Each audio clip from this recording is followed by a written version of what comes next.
Boa noite, Rogério. Você poupou alguns jogadores, evidentemente, alguns com problemas ainda de ordem médica. Mas o que é que você pode falar desse time que jogou hoje, principalmente de jogador como o Thiago? Se fala muito naquela situação do Bahia ter perdido os gols. Mas ele entrou numa situação como centroavante e fez a parte dele. O que é que você pode falar do Thiago? Boa noite. Alguns jogaram muito durante esse ano e foi importante essa semana para a gente sem usar a equipe profissional, sem mais uma viagem no meio. Então, é importante também para observar os garotos, né? Que foram jogar contra o Confiança. Hoje a gente fez usando alguns jogadores, outros entraram. E eu acho que a gente consegue recuperar bem esses jogadores para o último jogo dessa primeira parte da temporada, que é contra o Red Bull na quinta-feira. Depois descansamos por alguns dias até a segunda parte do ano. Com relação ao Thiago, ele vem treinando nessa função já há 3 ou 4 meses comigo, né?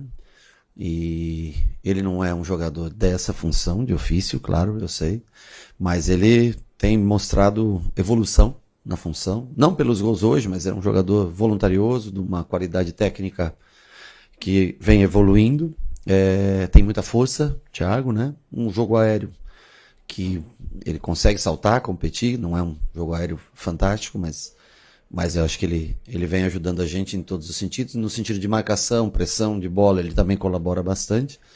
Então hoje, com a oportunidade que ele teve, jogou nessa função. O William entrou depois, ele ficou mais um pouquinho ainda com o William, voltando um pouco mais pelo lado. Fez 2 gols, acho que é importante para ele ganhar confiança, é jovem, né? Um jogador sub-20 ainda. E tá aqui com a gente, tem sido constantemente convocado para os jogos, nem sempre entra nos jogos, mas tem a boa vontade, a dedicação para trabalhar nessa função, que mesmo não sendo a de origem dele, tem exercido bem nos treinamentos. Boa noite, professor. Com relação a... Eu acho que sim, tudo bem, me permita até sair um pouco do jogo, mas com relação à entrevista do Lúcio lá no Uruguai, o Lúcio ele deu uma entrevista aqui pra gente dizendo que não tinha problema nenhum em jogar em nenhuma das 3 posições e agora deu uma declaração falando sobre ser extremo, não gostar de jogar centralizado. O que é que o senhor pode falar sobre isso e se já conversou algo com ele? Sim. O Lúcio tinha conversado comigo, acho que uma semana, mais ou menos antes da convocação, que ele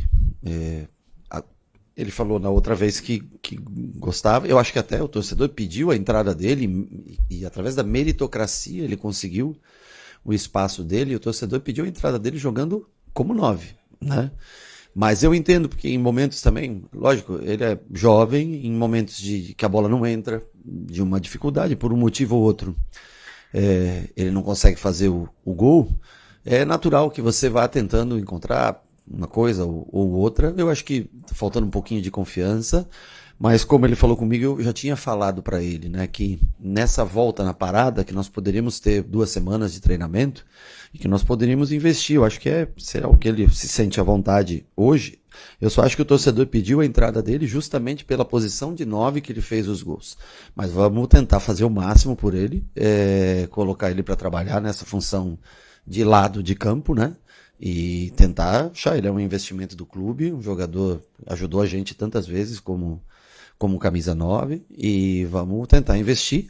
É uma concorrência grande, né, pelo lado do campo. Pulga vem num momento bom, aí nós temos Ademir e Kaique do outro lado, Cauli, que muitas vezes vem de fora para dentro, quando tem um lateral que passa, mas vamos tentar algumas vezes nessa posição, outras vezes se ele precisar ajudar a gente como 9, tenho certeza também que ele nunca deixou de ajudar, de tentar fazer o seu melhor, né?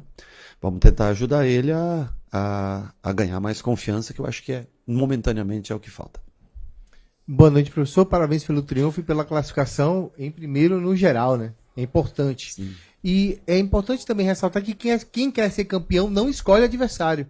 E a chave do lado de cá do Bahia é uma chave toda de Série A. Uhum. Tem o Fortaleza em casa e, se passar, tem Sport ou Ceará. Gostaria que o senhor fizesse uma análise desses confrontos da Copa do Nordeste. É pesado, sem dúvida nenhuma. Por mais que seja um jogo só, você jogar contra o Fortaleza, contra um Ceará, o próprio Sport, que eu acho que tende a crescer, né? Vem num momento que não é favorável, mas tende a crescer. é sempre difícil. Vão ser confrontos difíceis. Nós até temos aí uma possibilidade, né, de, ao menos o que informaram que pode acontecer, de até antecipar esse confronto antes do início do Brasileiro dia 12. Então nós também vamos soltar a programação. Nós estamos aguardando para soltar uma programação, porque nós não conseguimos ainda passar para os atletas, né? Dependendo da data, o dia que a gente volta, né? Mas pode acontecer de colocarem para o dia 9, por exemplo, né? Só que para nós é muito pesado, porque nós temos, por exemplo, Fortaleza tem jogo de semana em semana no início, né? Por não estar disputando a Sul-Americana, já está classificado direto para a Libertadores, não está na Copa do Brasil, então eles têm muitas semanas vagas, nós não temos, né? E para nós vamos ter que escolher, porque a Copa do Nordeste ela faz sentido, é muito legal a competição, ela é, né, a maior competição da região, mas ela faz muito sentido quando ela é jogada nos primeiros 4 meses do ano. Depois disso, ela perde um pouco o sentido. É legal você ser campeão? Claro que é legal. Mas você tem um Atlético Mineiro no dia 12, você tem o América de Cali no dia 15, você tem, eu não lembro tanta sequência, América de Cali 22, entre isso acho que o próprio Fortaleza, se eu não me engano, lá em Fortaleza pelo Campeonato Brasileiro. Então assim, a competição... Oi? Aí já vem Retrô de Copa, e são todos jogos decisivos. Então perde um pouco o sentido a competição quando ela adentra nesse período. Nós gostaríamos de jogar nas datas FIFA, onde nós teríamos um espaçamento e poderíamos nos dedicar mais à competição. Porque se você põe... Fortaleza é um time muito forte. Se você não colocar a tua força máxima, você vai... É difícil você competir com o Fortaleza. Aí você tem o Atlético Mineiro. No Brasileiro você não pode largar, porque é o que te proporcionou chegar até aqui. Mas daí tem a Sul-Americana, que é um torneio internacional, você também quer ter a força máxima. Aí tem o Copa do Brasil, você não pode ficar fora contra o Retrô. E aí são 9, 10 jogos em 30 dias e não tem. Em algum você vai ter que escolher, então nós vamos fazer um planejamento dentro do que a gente entende cada vez como mais importante a competição. Repito, a Copa do Nordeste é uma competição muito legal. Mas desde que seja jogada paralela ao campeonato estadual e não adentrando e principalmente enfiando ela em datas aí que nós não temos um mínimo espaçamento de recuperação para jogar jogos também importantes como Copa do Brasil, Copa Sul-Americana e Campeonato Brasileiro. Rogério, boa noite. Aproveitando o ensejo que você citou sobre observação de jogadores que jogaram contra Confiança na última partida da Copa do Nordeste e até o planejamento, né, em relação à parada, Sim. Você teve o Jota que jogou no dia de hoje, Sim. tem jogadores aí como o Zé Guilherme que não estava mais, atuou no dia de hoje também. Qual tem sido essa programação? Tem o Eric lesionado no meio campo, por exemplo, tem essa questão agora da parada, mas como é que você avalia internamente essa questão de utilização da base nesses próximos momentos, justamente por conta dessas maratonas de jogos? Só para te entender, a programação em que sentido você quer a pergunta? Eu só não entendi exatamente. Dos jogadores mesmo, assim, utilização da base e tudo mais. Em relação... Utilização? Exato. Ah, sim, nós temos o Jota tem treinado com a gente, Vitinho tem treinado com a gente, Juan Pablo tem treinado constantemente com a gente, Fred, que ainda tem idade de base, tem treinado constantemente com a gente, não sei se eu estou esquecendo, né? O Thiago ainda tem idade de base, tem treinado. Então nós estamos aí com um grupo hoje à disposição, acredito que de uns 25, 26 jogadores de linha, né? Essa semana trabalhamos com 20, foi uma semana boa, 20 outros você consegue dar mais atenção para os jogadores, né? Não fica ninguém de fora, ficam treinos mais competitivos e cada um ganha mais atenção, porque alguns foram para esse jogo contra o Confiança, mas nós vamos continuar o planejamento. O Jota foi bem contra o Confiança, na minha opinião, por isso ganhou minutos hoje, eu estava entre o Everton ou ele para entrar, achei que era um momento para ele ter esses 15, 20 minutos, entrou, para mim foi a melhor dos que entraram, né? Foi o melhor jogador que entrou, com mais... parece que entrou solto, com elegância, jogando, trabalhando bem a bola, interessante a participação dele. Ele tem um contrato a vencer agora nesse mês que vem, mas já com uma cláusula de renovação até dezembro de 2027, vai fazer, nós vamos exercer o direito acordado para renovação até dezembro de 27 e vai continuar trabalhando com a gente. Agora, aí pela dedicação todo dia e as oportunidades, como você falou, o Eric, né? Porque às vezes você vai e contrata um jogador no mercado, aí quando o cara volta você tem o custo daquele que machucou, tem o custo. E aí onde nós vamos chegar num ponto um dia que nós tenhamos a base num nível que possa já adentrar para jogar. E o Jota, eu acho que faz parte desse processo. E com relação à chegada, de repente, é uma janela de ajuste e não de investimento. Então, assim, se tiver uma, talvez 2 peças, quem sabe que a gente possa trazer, nós vamos tentar trazer. Caso contrário, nós vamos trabalhar, temos um bom elenco, temos talvez uma ou outra carência, podemos ter, né?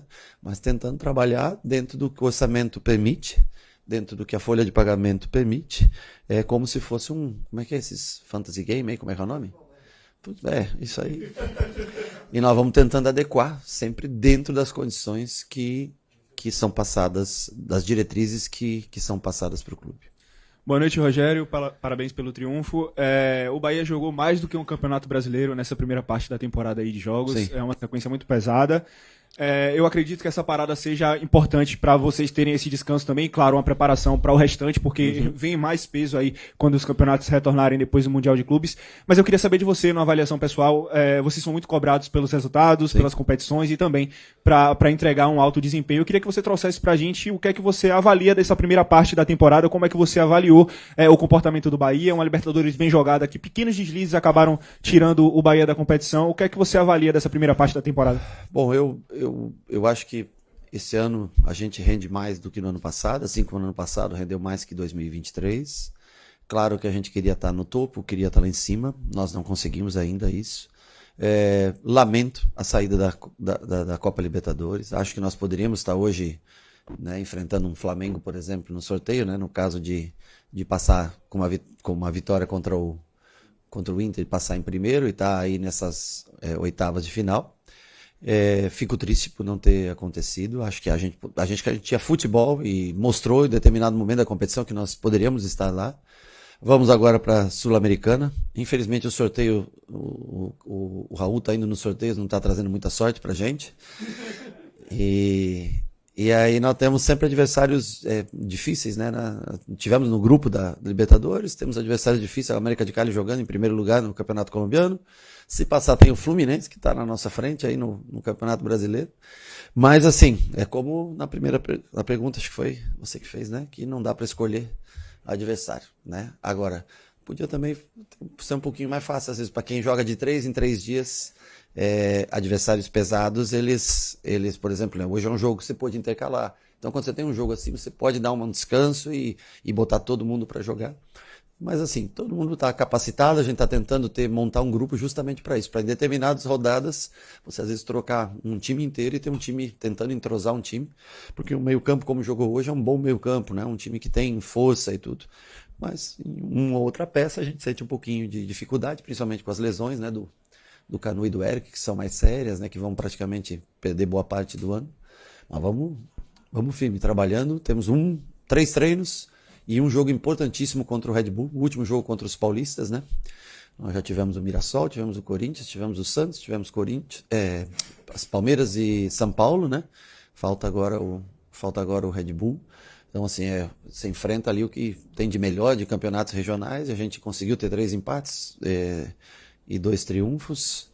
Se a gente vencesse esse jogo, seria de suma importância ultrapassar a barreira dos 20 pontos antes da parada. Esse é o nosso objetivo, sabendo que o Bragantino também teve tempo, se preparou, joga em casa, é muito forte, mas o intuito nosso é tentar vencer esse jogo e tentar garantir nossa permanência no G6 ao término dessa primeira fase de campeonato. Boa noite, Rogério. No início da coletiva você falou sobre o Thiago. Eu queria voltar um pouco para não falar sobre ele, mas usar ele como exemplo. Porque ele é um garoto da base, subiu no ano passado e hoje jogou como titular, fez gol e saiu aplaudido pela torcida. Uhum. Queria saber qual é a importância de noites como essa para um jovem que compõe o elenco principal, mas ainda está em formação. Muito importante, eu acho que é tão importante quanto perigoso também, viu? Porque você não pode deixar de ter a tua humildade de trabalhar. Ele é um garoto que tem cabeça boa, Thiago, trabalha sempre da mesma maneira. Mas eu acho que é importante para manter vivo o sonho daqueles que estão lá no CT todo dia trabalhando. Um garoto desse que entra, faz numa noite como essa, tudo bem, é um jogo de Copa do Nordeste, né? Não é um jogo de uma competição internacional, mas eu acho que ele valida a expectativa e o sonho daqueles que estão no Sub-17, Sub-16, né, no Sub-20, treinando e tentando a sua oportunidade. Então, eu acho que ele reitera o quanto é importante a categoria de base para o clube, o quanto é importante resgatar e colocar um time cada vez mais forte de categoria de base para que no futuro uma boa parte, 30%, 40%, 50% do elenco, seja montado com jogadores formados nas categorias inferiores. Boa noite, Rogério. Você falou sobre a questão do setor de meio campo hoje, né, que teve uma boa performance. E a minha pergunta quando a gente fala individualmente de cada atleta, é meio complicado. Mas assim, o Michel Araújo, a avaliação que você faz do Michel Araújo em linhas gerais, você já conseguiu o equilíbrio que eu acho que todo treinador busca para poder dar ao setor essa robustez para que a performance seja aquela esperada? Veja bem, nosso meio-campo é o setor com mais opções e mais concorrência. Acho que vocês concordam comigo, né?